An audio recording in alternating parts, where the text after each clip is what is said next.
मेरा नाम है शाओलू। मैं आर्ट्स एकेडमी की सीनियर स्टूडेंट हूँ। मैंने कभी नहीं सोचा था कि मैं किसी की स्लेव भी बनूंगी। मेरे साथ क्या हुआ था, चलिए आपको सब बताती हूँ। वैंगरू के बच्चे, दरवाजा खोल, बाहर निकल, मैं तुझे मारूंगी नहीं, जिंदा जला दूंगी। जल्दी आ, मेरा सामना कर। प्रेसिडेंट शिन जिन की तो नींद हराम हो गई। वो बाहर आता है और उससे पूछता है कि तुम कौन हो। वो कहती है कि वैंगरू कहाँ है, उसे बाहर निकालो। वो कहता है कि ओ लेडी, दफा हो जाओ यहाँ से वरना पुलिस को बुलाऊंगा। वो कहती है कि चूजे, मेरे सामने से हट, मैं तुझे नुकसान पहुँचाना नहीं चाहती। अरे अरे, ये मैडम तो बेहोश होके टपक पड़ी। शिनजिन सोचता है कि साली साइकोपैथ है क्या। वो दरवाजा बंद करके अंदर आता है। कुछ सेकंड्स बाद वो बाहर जाके लड़की को उठा के ले आता है और उसे सोफे पे पटक देता है। अपनी नींद पूरी करने के बाद जब वो अगली सुबह उठता है तो अपने घर को उजड़ा हुआ देख के उसका तो खून ही जल जाता है। घर की सारी कीमती चीजें टूट फूट चुकी हैं, मतलब कि ये शाओलू का काम है। दूसरी तरफ होश में आने के बाद शाओलू एकेडमी पहुंचती है और वो अपनी फ्रेंड से कहती है कि मैंने उस कमीने के घर में घुस के उसकी सारी चीज़ों को तोड़ दिया। तभी कोई आके उसे बताता है कि शिन ग्रुप के प्रेसिडेंट के हाउस में कल रात आके किसी ने तोड़ फोड़ की है, पुलिस उसे ढूंढ रही है। ये बात सुनते ही शाओलू के होश ही उड़ जाते हैं। उसे जल्दी से कुछ करना होगा, नहीं तो जेल जाना तय है। फिर क्या, वो टैक्सी में बैठ के वहाँ से निकल पड़ती है। वहाँ पहुँचते ही उसे जोर का झटका लगता है। क्रिमिनल मोस्ट वांटेड, इस लड़की को जो भी पकड़ेगा उसे इनाम दिया जाएगा। ये देख के शाओलू गुस्सा होके कहती है कि मैं इसे नहीं छोड़ने वाली। मैंने कोई खून थोड़ी किया है जो इसने मेरी फोटो दीवार पे चिपका दी। मैं इसको मार डालूंगी। A few moments later. Sir ji please आप मुझे माफ कर दें, ये मिसअंडरस्टैंडिंग थी। मुझे लगा कि वो वैंगरू का घर है। जो हो गया उसे भूल जाएं। तुम विलन तो नहीं लगते। उम्मीद करती हूँ कि तुम मुझे माफ करोगे। बताओ कितना नुकसान हुआ आपका, मैं किस्तों में चुका दूंगी। वो कहता है कि ठीक है, बाकी चीज़ें इतनी एक्सपेंसिव नहीं थी, बस वो पेंटिंग। वो कहती है कि अच्छा बस इतना ही, मैं एक और पेंटिंग तुम्हें बाय करके ला दूंगी। वो कहता है कि 1983 Switzerland limited edition photograph, mister Kimsu के दादा ने वो पेंटिंग बनाई थी। दुनिया में सिर्फ 2 ही थे, एक रशिया में है और दूसरा जिसे तुमने कल रात चकनाचूर किया था। वो कहती है कि हाँ, क्या वो इतना कीमती था। वो कहता है कि हाँ, मैंने अपने लॉयर को बुलाया है ताकि हम नेगोशिएट कर सके। वो कहती है कि शिनजिन, क्या तुम इतने बेरहम हो, मेरे पास इतने पैसे नहीं हैं। ये बात सुन के वो अपनी सीट से उठता है। वो कहती है कि मुझसे दूर रहो, क्या करने वाले हो तुम। वो कहता है कि 2 दिन है तुम्हारे पास, पैसे दो या जेल जाओ, समझी। अब मैं चलता हूँ। वो कहती है कि जालिम इंसान, मैं तुम्हें पैसे दे दूंगी, अमीर बन के गरीबों को लूटता है, डूब मर। शिनजिन उसे कोई जवाब नहीं देता और चला जाता है। ओह क्या मुसीबत है, मैं इतने पैसे कहाँ से लाऊं। जेरी, क्या मैं तुम्हें OLX पे बेच दूं, क्या करूं, कुछ समझ नहीं आ रहा। दूसरी तरफ मॉम शिनजिन से कहती है कि नेक्स्ट मंथ तुम दोनों की एंगेजमेंट मैंने फिक्स कर दी है, अब मैं कोई बहाना सुनना नहीं चाहती। वो कहता है कि मॉम, मैं इसके लिए तैयार नहीं हूँ, मुझे टाइम चाहिए। मॉम कहती है कि कीकी, तुमने वेडिंग ड्रेस पसंद कर लिया। वो कहती है कि नहीं आंटी जी, शिनजिन बिजी रहते हैं, मैं उसके साथ नहीं जा पाई। मॉम कहती है ये कल तुम्हारे साथ चलेगा। शिनजिन, मैं सब जानती हूँ कौन है वो लड़की जो तुम्हारे ऑफिस आई थी। मैं नहीं चाहती कि शिन ग्रुप बदनाम हो। बस एक बार ये शादी हो जाए, मैं तुम्हें बाद में देख लूंगी। तभी शिन को शाओलू का मैसेज रिसीव होता है जिसमें लिखा है, मैं तुझे एक एक पाई चुका दूंगी, ये मत समझना कि मैं गरीब हूँ या भगौड़ी। शिनजिन अपनी मॉम से कहता है कि मुझे ऑफिस जाना होगा, बाद में इस बारे में बात करेंगे। मॉम की बातों ने तो इसे परेशान कर दिया है और ऊपर से शाओलू के मैसेजेस, उल्लू के पट्टे रिप्लाई क्यों नहीं दे रहा। मैं कल तुम्हारे ऑफिस आ रही हूँ, ये मामला खत्म करके ही जाऊंगी। A few moments later. ये रही डाउन पेमेंट, बाकी के पैसे मैं तुम्हें इंस्टॉलमेंट में चुका दूंगी। ओके, मैं जल्द ही ग्रेजुएट होने वाली हूँ, जॉब अच्छी मिली तो सारे पैसे एक साथ दे दूंगी। वो कहता है कि मैडम पेंटिंग 6 मिलियन की है, 60 इंस्टॉलमेंट्स बनते हैं, मंथली 1 लाख रुपए दे पाओगी। वो कहती है कि 5 साल ही तो हैं, गुजर जाएंगे। वो कहता है कि इसका इंटरेस्ट कौन देगा। वो कहती है कि ये मुझसे नहीं होगा, मैं तुम्हारे लिए काम करूं तो कैसा रहेगा, तुम मुझे सैलरी मत देना, सारे पैसे काट लेना। वो कहता है कि ये आइडिया काफी अच्छा है। कॉन्ट्रैक्ट साइन होता है, 30 दिन तक शाओलू को शिनजिन का हाउसमेट बनना होगा। सुन लड़की, सफाई का खास ख्याल रखना, चुप रहना, परमिशन के बगैर किसी जगह पे मत घुसना। एक इम्पोर्टेंट बात, प्रेसिडेंट को एनिमल से एलर्जी है, वो नहीं दिखने चाहिए। तुमने जो कॉन्ट्रैक्ट साइन किया है उसमें ये सारी बातें लिखी हैं। यस, यहाँ तो हर चीज मौजूद है, जम के खाती हूँ। पूरा दिन मजे से बिताने के बाद जब शिनजिन घर वापस लौटता है तो उससे कहता है कि कपड़े चेंज करो एंड फॉलो मी। हाय मैं मर गई, ये मुझे भगा भगा के मार डालेगा। दूसरा दिन तो और भी ज्यादा टफ गुजरता है शाओलू का। उसके बाद तो पूछो ही मत, हाउसमेट बनना इतना भी आसान नहीं। अभी तो 3 दिन ही हुए हैं, मैं पूरा महीना यहाँ पे कैसे रह पाऊंगी। तभी वॉकी टॉकी पे आवाज आती है कि लड़की जल्दी से रूम में आओ। वो चिल्ला के कहती है कि अब क्या हुआ, ये सोने का टाइम है, सुकून से सोने दो। शाओलू सोचती है कि उसने कहा कि मेरे रूम आओ। वो जाती है, शिनजिन उससे कहता है कि एसी को 21 डिग्रीज पे सेट करो। वो कहती है कि हैं, तुमने मुझे सिर्फ इसलिए बुलाया। वो कहता है कि रिमोट मेरे पास ही रखा है। वो कहती है कि साइको जाहिल, लो कर दिया, अब मैं जा रही हूँ। जब वो अपने रूम वापस पहुँचती है तो तभी फिर से आवाज आती है कि जल्दी से मेरे रूम में आओ। वो कहती है कि अब कौन सा काम है। वो जाती है, वो कहता है कि एसी का टेम्परेचर ज़्यादा करो, मुझे सर्दी हो रही है। ये काम करके शाओलू वापस आती है और गुस्सा हो के कहती है कि स्टूपिड स्टूपिड स्टूपिड, इंसान नहीं जानवर है वो। तभी वॉकी टॉकी बजता है, जल्दी आओ। वो जाती है, बेचारी ऐसे ही 10 बार सीढ़ियाँ चढ़ के ऊपर उसके रूम जाती है। अब तो इसके पैर भी जवाब दे गए हैं। वो बेहोश होके वहीं पे ही सो जाती है। शिनजिन को बड़ा मजा आया।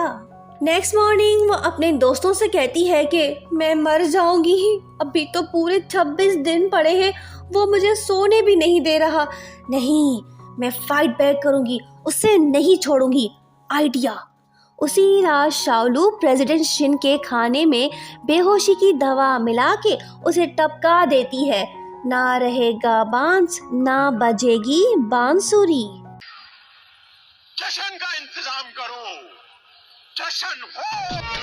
प्रेसिडेंट शिन को टपका के शाओलू अपने फ्रेंड्स को चोर दरवाजे से घर के अंदर ले आती है और उनसे कहती है कि आज की रात हमारी है, एंजॉय करो, जश्न मनाओ, झूमो, नाचो, वो सुबह तक नहीं उठने वाला।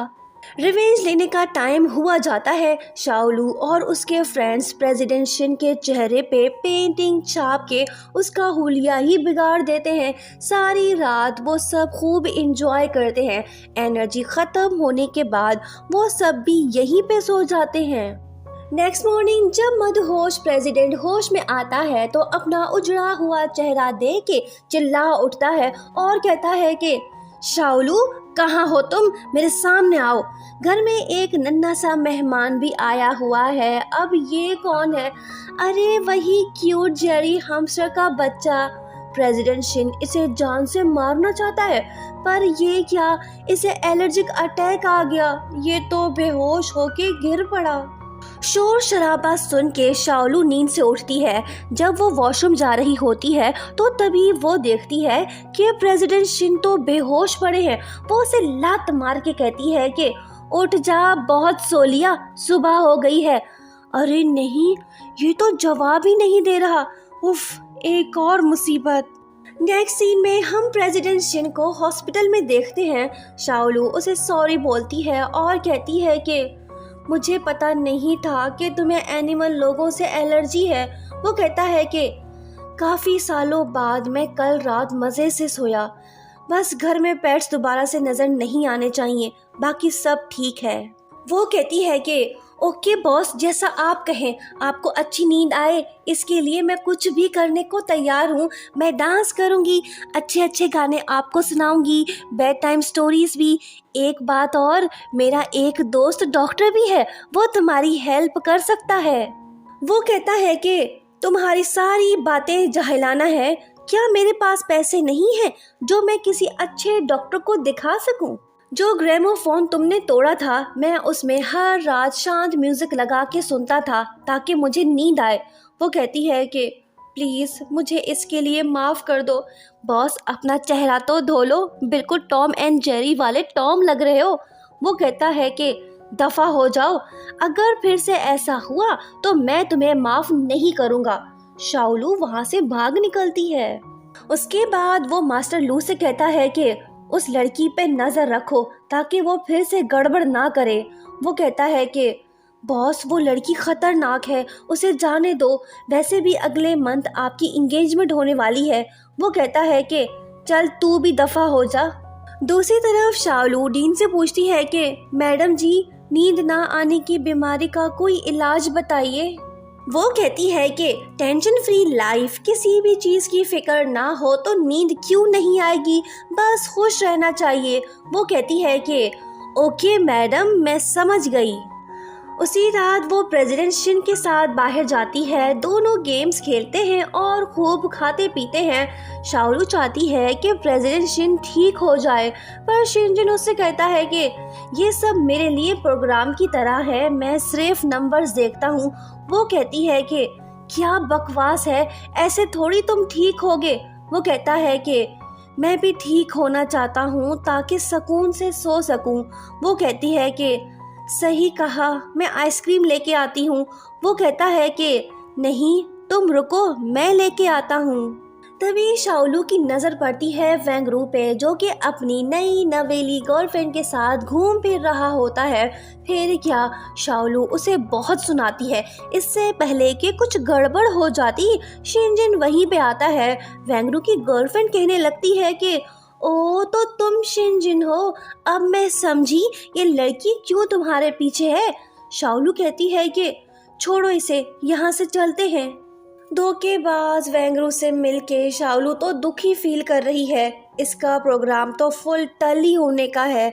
शिनजिन उससे कहता है कि बस भी करो, ज़्यादा पीने से तुम्हारी प्रॉब्लम थोड़ी सॉल्व हो जाएगी।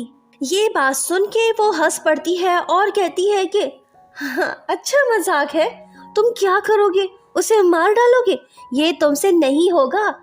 शिनजिन, मैं सब कुछ भूलना चाहती हूँ। मैं ही बेवकूफ़ थी जो उस गधे पे भरोसा किया। सारी गलती मेरी है। अच्छा छोड़ो, तुम ये बताओ कि तुम्हारी कितनी गर्लफ्रेंड्स हैं? वो कहता है कि मुझे आज तक किसी से प्यार नहीं हुआ, मैं तन्हा ही जी रहा हूँ। वो कहती है कि क्या सच में? तुम जरूर झूठ बोल रहे हो। शिन ग्रुप का इकलौता वारिस जो हैंडसम होने के साथ रिच भी है, वो ये बोल रहा है कि उसे प्यार नहीं हुआ। ये कैसे मुमकिन है? तुम्हारी इस बात पे कोई भी बिलीव नहीं करेगा।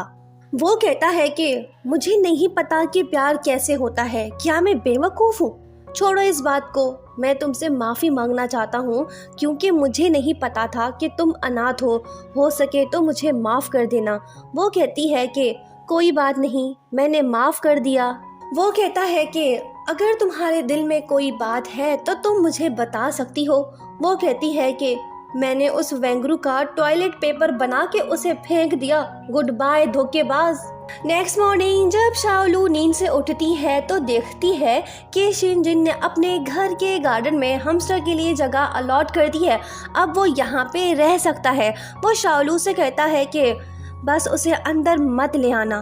वो कहती है कि मैं यकीन नहीं कर पा रही, क्या जेरी सच में यहाँ पे रह सकता है?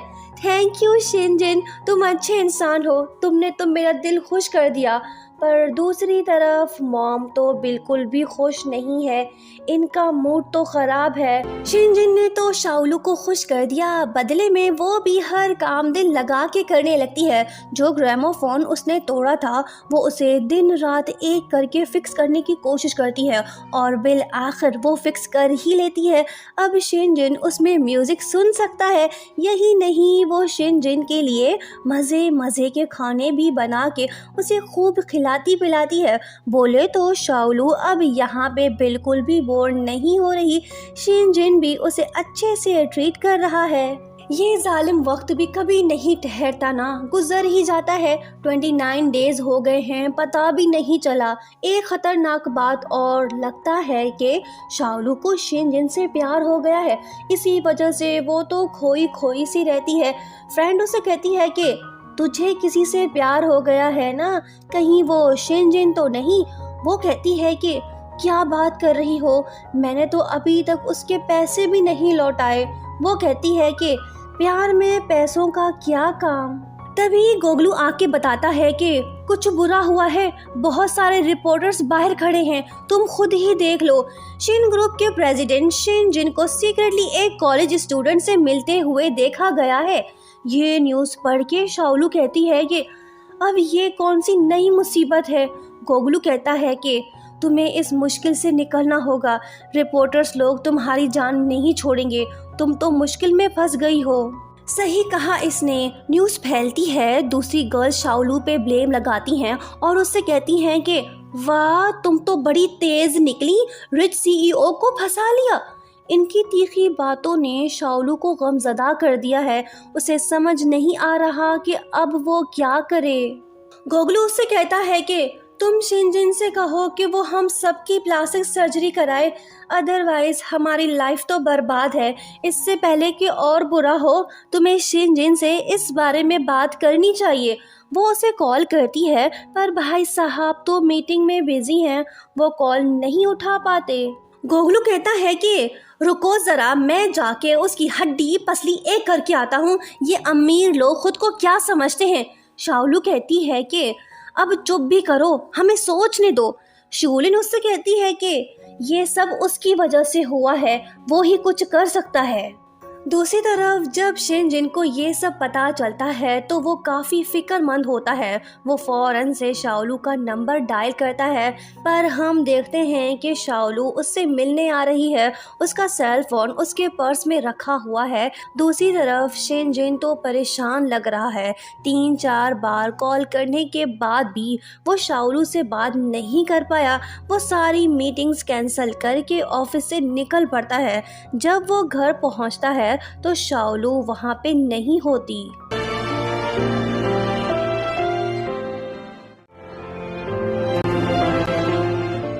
कुछ देर बाद जब शाओलू उसके घर पे आती है तो अंकल चैन उससे कहते हैं कि शिनजिन का मूड काफ़ी ख़राब था और वो काफ़ी गुस्से में भी था, शायद तुम्हारी वजह से।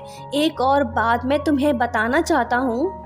दूसरी तरफ हम देखते हैं कि शिनजिन अपनी मॉम के पास जा पहुंचता है और उनसे कहता है कि मॉम, लगता है कि अंकल चैन ने आपको इन्फॉर्म नहीं किया। वो कहती है कि मेहमान आए हुए हैं, अपने होने वाले फादर इन लॉ से तो मिलो। वो कहता है कि मॉम, मुझे इससे शादी नहीं करनी। ये बात सुन के मॉम आग बगोला होती है और उससे कहती है कि चलो मेरे साथ। मॉम उसे कहती है कि ओ, तो ये सब तुम उस अनाथ लड़की की वजह से कर रहे हो जिसने हमें बदनाम किया है। वो कहता है कि मैं तो सिर्फ आपके लिए मनी मेकिंग मशीन हूँ ना, आपको बिजनेस से मतलब है, अपने बेटे की खुशी से नहीं। आप शाओलू से मिली तक नहीं, फिर ऐसा क्यों बोल रही हैं? वो कहती है कि देर हो गई, अंकल चैन पहले ही उस लड़की से कह चुके हैं कि आज तुम दोनों की शादी है, अब कुछ नहीं हो सकता, मैं उसे हरगिज़ एक्सेप्ट नहीं करूँगी। वो कहता है कि मॉम, मैं उस लड़की को प्रोटेक्ट करूँगा, आपको जो करना है करें। इन दोनों के बीच तो टेंशन बढ़ गई है। उसके बाद जब शिनजिन घर पहुँचता है तो शाओलू उससे कहती है कि चले जाओ, मुझे तुमसे कोई बात नहीं करनी। वो कहता है कि मुझे तुम्हें कुछ बताना है, जल्दी से दरवाज़ा खोलो, कॉन्ट्रैक्ट ख़त्म होने में अभी भी 10 मिनट बाकी हैं। वो कहती है कि कॉन्ट्रैक्ट को एक्सेप्ट करना मेरी गलती थी, मुझे तुमसे बात नहीं करनी। वो कहता है कि अगर तुमसे किसी ने कुछ कहा है तो उन बातों को दिल पे मत लो, मैं तुम्हारे ही साथ रहना चाहता हूँ, तुम्हारी वजह से तो मैं ठीक हुआ हूँ। अगर तुम मुझे डिसलाइक करती हो तो फिर क्यों तुमने मेरा ग्रामोफोन फिक्स किया। वो कहती है कि आज से हम अजनबी हैं, हम फिर कभी नहीं मिलेंगे, मैं नहीं चाहती कि हम दोनों फिर से न्यूज़ में आएं। ये बात बोल के वो रोने लगती है। 12 बज जाते हैं, मतलब कि इन दोनों के बीच कॉन्ट्रैक्ट ख़त्म हुआ।